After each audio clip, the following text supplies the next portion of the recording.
Tema 17. Génesis de las obligaciones. Fuentes de las obligaciones. Fuentes voluntarias se subdividen en contrato, que es un acuerdo de voluntades para crear derechos y obligaciones de carácter patrimonial. Sus elementos: 1. Acuerdo de las partes. 2. El objeto. 3. La forma. Sus efectos: tiene efecto de ley para las partes. Sus efectos se transmiten a los herederos activa o pasivamente. La voluntad unilateral. Cuando una persona impulsada por su propia voluntad sana y libre crea o hace nacer una obligación a su cargo. Sus elementos. Nace por voluntad unilateral del obligado, pasando a ocupar la posición jurídica como deudor. 2. Aquel que cumpla lo solicitado por el obligado pasa a ocupar la posición jurídica como acreedor. 3. La prestación es lo prometido por el deudor en caso de que se cumpla lo requerido. Sus efectos: el acreedor tiene derecho a exigir la prestación y en caso de negativa puede promover demanda judicial para su cumplimiento. Resumen: la fuente voluntaria se caracteriza porque las obligaciones nacen por la voluntad libre y sana de los sujetos actuantes. Las fuentes más importantes son el contrato y la voluntad unilateral. El primero es uno de los actos jurídicos más importantes, por el cual los agentes contratantes generan derechos y obligaciones de contenido patrimonial, de tal manera que se constituye en la herramienta de mayor garantía para las partes, por tener fuerza vinculante al amparo de la ley. La característica principal de todo contrato es la patrimonialidad. Por tanto, no todo acuerdo es considerado contrato, sino aquel acuerdo patrimonial.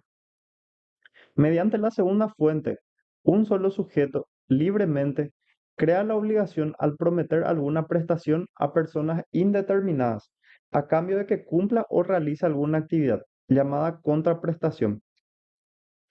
Teoría general de las fuentes.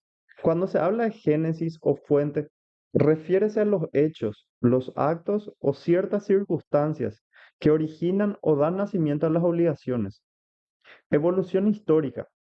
Justiniano clasificaba las fuentes de las obligaciones de la siguiente manera: contrato, cuasi contrato, delito y cuasi delito. Posteriormente, Potier agregó una quinta fuente, que es la ley. Clasificación moderna. La clasificación moderna impone el estudio de las fuentes de las obligaciones, tomando como parámetro la voluntad. Si la voluntad se presenta como raíz de la obligación, la fuente será voluntaria. De esta forma, tenemos al contrato y a la voluntad unilateral emanada de una sola persona. Si en la causa de la obligación no aparece la voluntad de una o más personas, la fuente será no voluntaria. Fuentes voluntarias. La característica de esta fuente es que una obligación nace a partir de una voluntad libre y sana. Esta voluntad puede manifestarse mediante el contrato, acto jurídico sellado por acuerdo de voluntades, y mediante la llamada voluntad unilateral. En otras palabras, los contratos son instrumentos jurídicos que materializan la voluntad creadora de obligaciones, mientras que el principio denominado voluntad unilateral, solamente una parte crea la obligación. Elementos del contrato: consentimiento, objeto y forma. Efectos de los contratos. Los efectos del contrato son las consecuencias jurídicas que devienen del mismo acto, es decir, las implicancias que deben soportar jurídicamente los contratantes. Extinción de los contratos. 1. Rescisión. 2. La resolución. 3. La revocación. 4. La nulidad. La voluntad unilateral. Concepto. Se puede decir que hay voluntad unilateral cuando una persona, impulsada por su propia voluntad sana y libre, crea o hace nacer una obligación a su cargo. Elementos de la voluntad unilateral: el deudor, la prestación debida, la actividad solicitada a persona indeterminada. Requisitos. Existen algunos requisitos fundamentales que deben darse en la declaración de la voluntad unilateral para constituirse como fuente de las obligaciones y que entre otros son: uno, la voluntad libre y sana del que se compromete.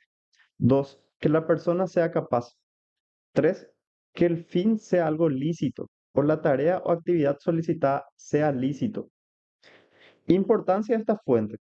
Hoy día, esta teoría es admitida como fuente creadora de las obligaciones en los códigos modernos, pues facilita para resolver algunas cuestiones de interés del deudor sin necesidad de recurrir a formalidades, como sería un contrato, supuestos jurídicos que pueden considerarse como voluntad unilateral, la promesa de pago, el reconocimiento de una deuda y la promesa pública de recompensa. La gestión de negocios ajenos, concepto. El que sin estar obligado a ello asume a sabiendas la gestión de negocios ajenos debe continuarla y conducirla a término. Elementos. El instituto denominado gestión de negocios ajenos tiene los siguientes elementos. Para ejercer la representación, el gestor no tiene deber legal ni contractual inicialmente. Por tanto, la intervención del gestor es espontánea, sin requerimiento del interesado o dueño. 2. Debe conocer que la gestión es a favor de otra persona y que no es suya. 3. No debe tener capacidad para contratar. 4. El dueño interesado no debe estar en condiciones de realizar el acto, por lo que la intervención del gestor tiene carácter de urgencia y necesario. 5. Una vez iniciada la gestión ajena, debe continuar y conducirla a término. Efectos. A partir de lo dispuesto en el artículo 1811, el gestor queda obligado a cumplir la gestión y llevarla a buen término, sujeto a las obligaciones inherentes al mandato.